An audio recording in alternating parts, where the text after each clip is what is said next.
እኔ ግን ጥያቄ አለኝ ሮሚ ጠይቀን መንሱርን ለምን አታግቢልኝም?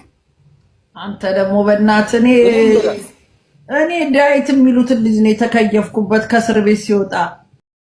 አዲስ አበባ ከተማ ዳሌ ለመጨመር በሚል የሚወሰደው ፕሪዲንሶሎን መድኃኒት በርካቶችን ለህመም እየዳረገ መሆኑ ተነገረ።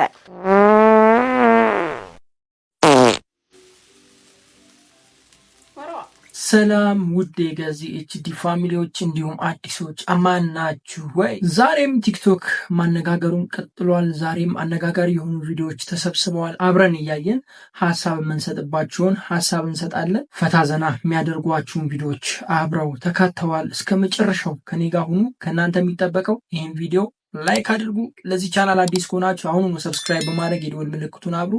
ወደ ጉዳያችን አብዬ ምን ይጸጽታል? የሚጸጽተኝ በወጣትነቴ ጊዜ ባግባቡ አለመጠቀሜ ይቆጨኛል። ዋው ይህ ትልቅ አባባል ነው። የምሬ ነው። አሁን አይገባንም። ምን እናርግ? አሁን አይገባንም። ካለፈ በኋላ ሲቆጨን የዛለት ነው የሚገባን። ጋይስ ወጣትነታችሁን በአግባቡ ተጠቀሙ። ብዙ ጊዜ ይናገራል። በተለይ እዛኛው ዩቲዩብ ቻናሌ ላይ ወይም ገዜ ቲፕ ላይ በጣም ብዙ ጊዜ ይናገራለሁ። ተጠቀሙበት። ያለ አግባብ ጊዜያችሁን አትግደሉ። ከዚህ ወደዚህ ከዚህኛው ወደዚህኛው ከዚህ ወደዚህ ከዚህኛው ወደዚህኛው ያለውበት ወደዚህ ከዚህኛው ወደዚህኛው ወደዚህ ከዚህኛው ወደዚህኛው ወደዚህ የቀየርክ አምላክ ሆይ እኛንም ቀይረን በምሕረትህ ጎብኘን። አሜን በሉስቲ። አሜን። እንዴ ይቀይረን። ያው ለመቀየር መስራት መቻል አለብን፣ መፍጋት መቻል አለብን። ስሩ ባይ ነኝ። ስሩ፣ በቃ ጠንክሩና ስሩ። የዛሬን ጊዜ አትዩ፣ ያላችሁበትን ሁኔታ አትዩ፣ ያላችሁበትን ችግር መከራ ምናምን አትዩ። በቃ መስራት፣ ጀስት ስራችሁን መስራት። አላማ ይኖራችሁ፣ ግብ ይኖራችሁ፣ ግባችሁ ላይ ለመድረስ መስራት ነው። እከተልሃለሁ በሄድክበት በቆምክበት ሁሉ እከተልሃለሁ በሄድክበት በቆምክበት ሁሉ እከተልሃለሁ ማለት ነው። ይናባት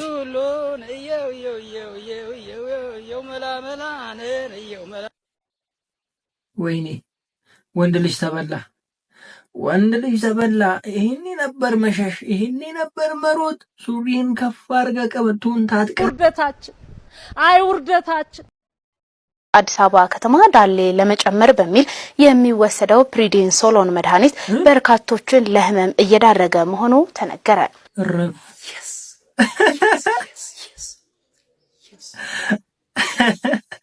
ምን ያህል ብትማረር ነው ወዳጅ። ግን እኔ ለመጀመሪያ ጊዜ ነው የሰማሁት። አርቲፊሻል ዳሌ እንዳለ አውቃለሁ፣ ግን ዳሌያችሁን ለማሳደግ መድኃኒት እንደምትወስዱ ለመጀመሪያ ጊዜ ነው የሰማሁት።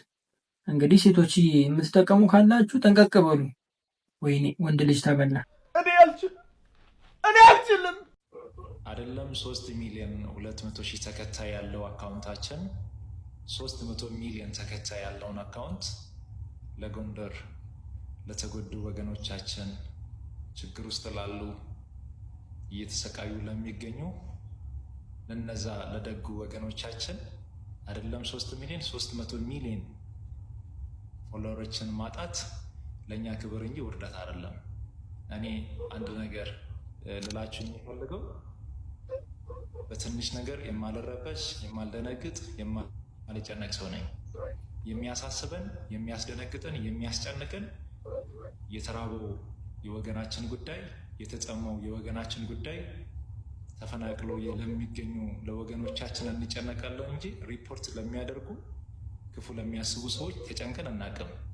ቢሆንና ቢሳካላቸው እንኳን ለኛ ክብር እንጂ ውርደት አይደለም። በዚህ ልክ እንድትረዱም እንድታውቁም እንፈልጋለን። ወደፊትም ቢሆን የኔ ቤት፣ የመማር ቤት፣ የበላያ ቤት፣ የሳሪ ቤት፣ የፍቅር ቤት፣ የእንጉቲ ሌሎች እዚህ ውስጥ የምትገኙ ገዝት ላይ የምትገኙ ከላይም ቁጭ ብላችሁ ጊዜያችሁን፣ ገንዘባችሁን፣ ጉልበታችሁን ሰውታችሁ ችግር ውስጥ ለሚገኙ ወገኖች ለመድረስ የተዘጋጃችሁ እያረጋችሁ ስላላችሁ መልካም ነገር ከልብ እያመሰገንኩኝ የተፈጠረው ሰዎች እንዳለ ተሰብስበው ማስተር አብነት ላይ ዘመቻ ከፍተዋል። ዘመቻውም ቲክቶክ አካውንቱን ማዘጋት ነው። ሪፖርት እያደረጉ ነው። ይህም ነገር የሆነበት ምክንያት ሰሞኑን እንግዲህ ጎንደር ላይ የተፈጠረውን ነገር ታውቃላችሁ። ማስተር አብነት በዛ ጉዳይ ላይ እርዳታ የማሰባሰብ ስራ ጀምሯል። ያንን ተመልክቶ ለምን ለጎንደር እርዳታ ታሰባስባለህ የሚል ተቃራኒ ቡድን መጥቶ እንግዲህ አካውንቱ ሪፖርት እያደረገ ነው። ይህን ነገር እያደረገ ያለው ራሱ የአማራ ብሔር ነው የሚሉት እዚሁ ቲክቶክ ላይ እንደሰማሁት ማለት ነው። ዞሮ ዞሮ ማንም ይሁን ማንም ይሄ ልጅ ላይ እንደዚህ አይነት ነገር ማድረግ ተገቢ ነው ብዬ አላስብም። ብሔር አይለይም፣ ሃይማኖት አይለይም፣ ጾታ አይለይም፣ ወንድ ሴት አይልም። በሄደበት ሁሉ መልካም ነገር ሲያደርግ ነው ማቆን አብነት። የምሬ ነው። ለዚህ ልጅ ይሄ አይገባውም። ምን አለ ቲክቶክ ላይ 24 ሰዓት ቁጭ ብሎ የሚሳደቡ አሉ። አንዴ ቲክቶክ ላይ ቁጭ ብሎ ጥሩ ነገር የማያስተላልፉ ብሔር ከብሔር የሚያጋጩ በቃ ብዙ ነገር የሚሰሩ ሰዎች አሉ አይደል? እነዛ ላይ ብንረባረብ ምን ችግር አለው? ይሄ ልጅ የሚሰራው ነገር እንዳለ ፖዚቲቭ። እኔ ስሰማ የምር አልጠበቅኩኝም። በነገራችን ላይ እኛ ኢትዮጵያውያን በጣም ከባድ ባህሪ ነው ያለን። በጣም ከባድ ባህሪ። እቺም እውቀት ሆና ነው። እኔ በቃ እንደዚህ እንድል አድርጋችሁኛል። እቺም እውቀት ሆና ነው። በቃ እቺንም ስላወቃችሁ ነው ሪፖርት የምታደርጉት። ብዙ እውቀት ቢኖራችሁ ኑሮ በቃ እንጠፋ ነበር። ተያይዘን እርስ በርስ እንጠፋለን ማለት ነው። የመጀመሪያ ሙዚቃ በስንት ብር ተሸጠ? ለማንስ ነው የሸጥከው? ጥበብ ነው። ጥበብ በስንት ብር ተሸጠ ተብሎ አይጠየቅም። ቢሸጥም ባይሸጥም ምስጢር ነው። የጉልት ገበያ ድንች ወይ ሽንኩርት አይደለም። ሙዚቃ በስንት ብር ተሸጠ፣ ሲዲ በስንት ተሸጠ አይባልም። ህዝቡ ጋር ይድረስ ነው። ከድንቁና ከዮሴፍ ፍቃደ ብትባል ማንን ትመርጣለህ? ድንቁና አላውቅም፣ ፍቃደንም ወየው ሁለቱንም አታውቃቸውም። እሺ እነሱ ግን እኔን ያውቃሉ። አብዛኛው ሰው አንተን ያውቃል። እነሱ እኔን ያውቃሉ፣ ግን እኔ አላውቃቸውም። ከኑሃሚንና ከቃል ኪዳን ጥበቡ ብትባል ጭራሽ አላውቃቸውም። እረፍ ሊያውቁ ይችላሉ። እኔ አልስቅም። እኔ አልስቅም። እኔ መሳቅ አልፈልግም። አልስቅም። እንዴት ያስቃል? አልስቅማ። ወይኔ ወንድ ልጅ ሰበላ።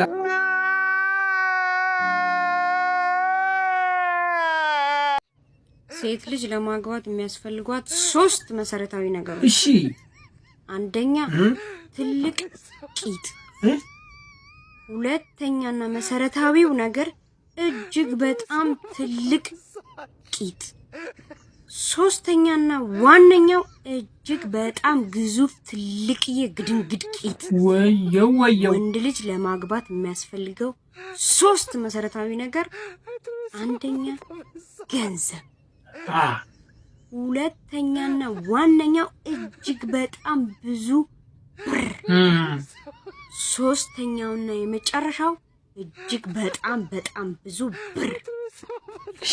እንግዲህ እስካሁን እንዳየነው ከሆነ ትዳር ላይ እየገቡ ያሉት እነዚህ 3 መሰረታዊ ነገሮችን ያሟሉ ናቸው። ጣውላዎቹ ቅር እያለ ቀርታ ችጋራሙ ቅር እያለ ቆሞ ቀርቷል። የናችሁ ጋይስ፣ ጊዜው ከበደ። ምን እናርግ እንግዲህ፣ ምንም ማድረግ አይቻልም። ወንዱም እንደሚባለው ይፈልጋል፣ ሴቷም የሚባለውን ትፈልጋለች። እንዴ ምን ጉድ ነው? አይነት ስስት ነው። እንጀራ አቅጥኛ ወፍራለ እንዴ? እንደ እንጀራ እናት እንጀራ ምን ገዶኝ ታዲያ አቀጥነላት። የቤት ሰራተኛ ነች። ኦኬ ወይ ሊጥ ነው ግን ምን ወር ነው እተይ ታፈሱ ምንድን ነው ይሄ? እንዴ ታዲያ ባለፈው አቅጥኛው አላሽሞልቶ ታዲያ አቅጥኛው እንጀራው ወፈረ ለማውጣት ሁላ የሚከብድ እንጀራ አደረግሽ። ቀጠና አድርገው አልኩሽ እንጂ ይሄ እንዴት ነው የሚወጣው? ይሄ ምንድን ነው አሁን የታፈሱ እንዴ? ዋት ደግሞ እንዴ አቅጥኛው እንደ ወፍሩ ታዲያ ነው ሁላ አንዴ አቅጥኛው አንዴ ወፍሩ። ይሄ ታዲያ ይሄ ማቅጠን ነው እንዴ? ይሄ ልቅላቂ ነው እንጀራ ነው። ወይኔ ታፈሱ። ምንድን ነው የማደርገው? ምጣዱ ተበላሸ። ይሄ እንጀራ ነው። ይሄ ምንድን ነው ታፈሱ? እንዲህ አይነት እንጀራ አለ እንዴ? እንዲህ አይነት እንጀራ እናንተ ሀገር አለ ወይ? ታዲያ የማኛ ሀገር የታለው እንጀራ ስጋግር ነው ፈርሻል። ታዲያ ባለፈው ዳቦ የሆነ እንጀራ ስጋግሪ ነው ትንሽ ቀጠና አድርጊው ለዶሮ ወጥ። ይሄ አይሆንም ያልኩሽ። ይሄ አሁን እሺ፣ ይሄ ምን ላድርገው ታፈሱ? ወይኔ ታፈሱ። በይሽ በቃ እንደምታደርጊው አድርጊ፣ እንደምታደርጊው አድርጊ። እኔ ካንቺ ጋር ንዝንዝና ጭቅጭቅ ሰልችቶኛል። ስቆይ ስትገቢ እንጀራዬ አይኑ እንትኔ ምናምን ብለሽ ስንት ነገር ብለሽ አንዴ ገባሽው። እንጀራ መጋገር እንዴት አትችይም?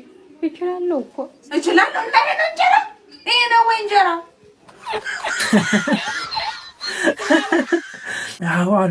አሉ የኔ እንጀራ ምንድን ነው የኔ እንጀራ አይኑ ራሱ በቃ ያ ብለው ምናምን ይገባሉ። ቤት ሰራተኞች ሲገቡ እንጀራ የለም ወይ ገምሶ ነው የሚሆነው ወይ ቂጣ ነው የሚሆነው ወይ እንደዚህ እንግዲህ ውሃ ነው የሚሆነው። በነገራችን ላይ የዘመኑ ሴቶች እንጀራቸው ከዚህም የባሰ ሊሆን ይችላል። ሊጥ ምናምንማ ማውካትም አይችሉም። ያው ማቅጠን ምናምን ይባሉ አለ አብሲት ምናምን አለ አይደል? እሱን ነገር ምናምን ጭራሽማ የሚያውቁት አይመስለኝም። ያው እንጀራ ጋግሩ ብትሏቸው ይሄንን ነገር ቁጭ እንደሚያደርጉት እርግጠኛ ነኝ። የኔ ሚስት እያዳመጥሽኝ ከሆነ ያው ሙያ ከሌለሽ ቻው ተለያየን። ኦኬ ተለያየን። ሁሌ በሰራተኛ እጅ ከባድ ነው። አንዳንዴ ከአንቺ እጅም ጎረስ ማድረግ እንፈልጋለን። እኛ ወንዶች ሆዳችንን እንወዳለን። ምን ማድረግ አይቻልም።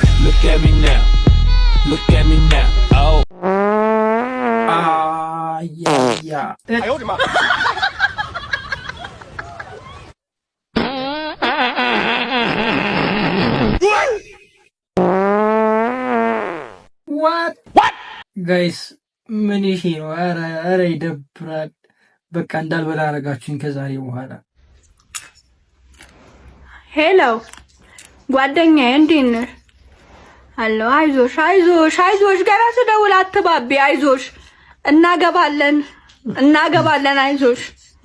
ትንሽ ብቻ ነው ያይሽው እያለብኝ ያለው ግን እናገባለን። አንቺ ደህና ነሽ? መድኃኒትሽን እየዋጥሽ ነው? ያገባሻል። አይዞሽ። ትንሽ እኮ አመት ነው፣ ብዙ አልኖራችሁም እኮ 10 ምናምን አመት አብሮ መኖር እኮ ምንድናት? እኔ ምን ተረዳው በዚህ ሁሉ አመት? ወንዶቹ ስላልተንበረከኩ ነው እንጂ እኮ ስንቱ ተጋብቶ ነበር አይመስልሽም? አንቺ ራሱ አሁን ዳምጠውን አይደል እየጠበቅሽ የነበረው? እኔም ሽመልስን እየጠበቅኩ ያው አመት አልዘለቁ። ምን ይንበረከካል? አሁንማ ወገቡም አይችልም። በቃ አይዞሽ ይሆናል። እንጸልያለን። እስኪ በቃ አይዞሽ። ሴቶች ቶሎ አፈሳፈስ እያደረጋችሁን አስገቡን። አለበለዚያ አንዴ ከሸመጠጠ 22 ነኝ እያልሽ 22ን ስደጋግሚ 42 ሆነሽ ቁጭ ትይና መጨረሻሽ እንደዚች ልጅ ይሆናል። ቶሎ ብላችሁ 22 ነኝም አላችሁ 19ም አላችሁ 18ም አላችሁ ብቻ ያው ያገኘሽውን ጠቅለል አድርገሽ አስገቢ። ያለበለዚያ ጣፈንታሽ እንደዚህ ነው የሚሆነው። ሳታቂው 42 ደርሰሽ ቁጭ ትያለሽ፣ ዝፍዝፍ ትያለሽ። እኔ ግን ጥያቄ አለኝ ሮሚ፣ ጠይቀን መንሱርን ለምን አታግቢልኝም? አንተ ደግሞ በእናትህ እኔ ዳዊት የሚሉትን ልጅ ነው የተከየፍኩበት ከእስር ቤት ሲወጣ።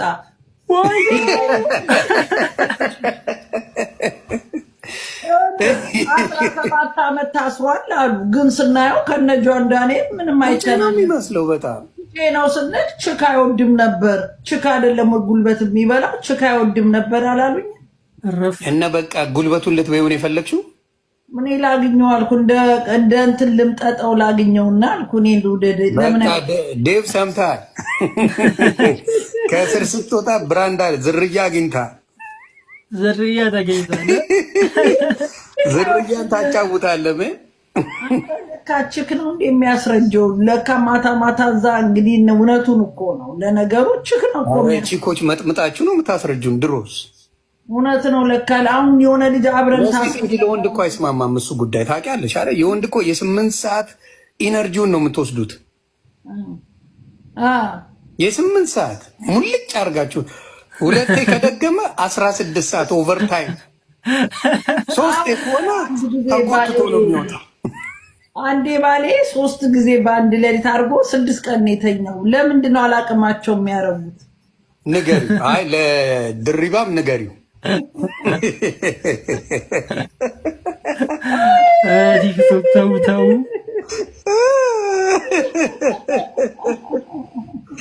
ይኸው ስትመጣ 3 ብለህ 6 ቀን እንዳተኛ ቀስ። እኔ ከነዚህ ሰዎች የተረዳሁት አንድ ነገር ነው። በሌላ ሳይድ ምናምኑን ተውትና ሴቶች ጀግና የሚባል ሰው ይወዳሉ፣ ወይም ደግሞ ጀግና የሚባል ወንድ ይወዳሉ። ለምንድን ነው የምትወዱት? በቃ ጀግና ወንድ የሚባል አይነት አለ፣ ደፋር ምናምን ተደባዳቢ ምናምን ነገር አይነት ወንዶች ይመቻችኋል። ለምንድን ነው? እስኪ ሹክ በሉኝ ኮሜንት ላይ። ያው ጥሩ ምክንያት ካላችሁ እኔም ከዚህ በኋላ በቃ ጂም ቤት እገባለሁ። አባቴ ሻሎም ነው የምላችሁ። ከዚህ በኋላ ወይ ውሹ ገብቼ ምናምን እንጀምራታለን። ለዛሬ የነበረን ቪዲዮ ይህንን ይመስላል። ዛሬ ቪዲዮ አጠር ብሏል። ያጠረበትን ምክንያት በጣም ድካም ስለበዛ ነው። ምክንያቱም ትላንትና 2 ቪዲዮዎችን ነው የጫንኩላችሁ። ሰሞኑን በቃ በተከታታይ ነው ቪዲዮ እየሰራው ያለሁት እዚህ ዩቲዩብ ቻናል ላይ። ትንሽ ድካም አለ። ለዛ ነው ቪዲዮን አጠር ያደረኩት። ምክንያቱም ይህም ቪዲዮ ራሴን እንግዲህ ማደርግ ይህም ቻናል ብቻ አይደለም ያለው፣ እንግሊዝኛ ዩቲዩብ ቻናል አለ፣ ኤዱኬሽን ዩቲዩብ ቻናል አለ። እነዚህን ሁሉ ራሴን ማኔጅ የማደርገው ራሴን ሁሉን ነገር የምሰራው እጅግ በጣም ድካም ስላለ ነው አጠር ያደረኩት። እንደተመቻችሁ ተስፋ አለኝ። ላይክ ማድረጋችሁ እንዳትዘነጉ። ለዚህ ቻናል አዲስ ከሆናችሁ አሁኑኑ ሰብስክራይብ በማድረግ የደወል ምልክቱን እያበራችሁ በየቀኑ የምንለቃቸው ቪዲዮዎች ወደ እናንተ ይላሉ። ይሄኛው ዩቲዩብ ቻናል እኮ ቆየ በቃ ከረመ። እስኪ ፋሚሊ ሼር አድርጉና ፋሚሊያችን እናሳድግ። እንግሊዝኛው ዩቲዩብ ቻናል እኮ ከተጀመረ 6 ወሩ ነው። አሁን 12000 ሰብስክራይበር ደርሻል። ይሄኛው ግን በጣም በጣም በጣም ቆየ። 1 ዓመት ምናምን ሆኖታል የዩቲዩብ ቻናል። ሼር አድርጉ፣ ቪዲዮ ላይክ አድርጉ፣ አበረታቱኝ። ይመቻችሁ። ኤዱኬሽን ምናምን ኦንላይን ቢዝነስ ምናምን ነገር መስራት የምትፈልጉ ማወቅ የምትፈልጉ ሰዎች ደግሞ ገዜ ቲፕን ሰብስክራይብ አድርጉ። ይመቻችሁ። በሌላ ቪዲዮ ተመልሼ እስከመጣ ድረስ ክፉ አያገኛችሁ፣ ክፉ እንደ ወንዙ አልፏችሁ ይሳካላችሁ፣ ይመርባችሁ፣ ቀናችሁ ብሩ፣ ሌሊታችሁ ብሩ ይሆንላችሁ፣ ይሳካላችሁ። ያቀዳችሁበት ቦታ ድረሱ። እንደውም ልጨምርላችሁ፣ ያቀዳችሁትን አልፋችሁ ሂዱ።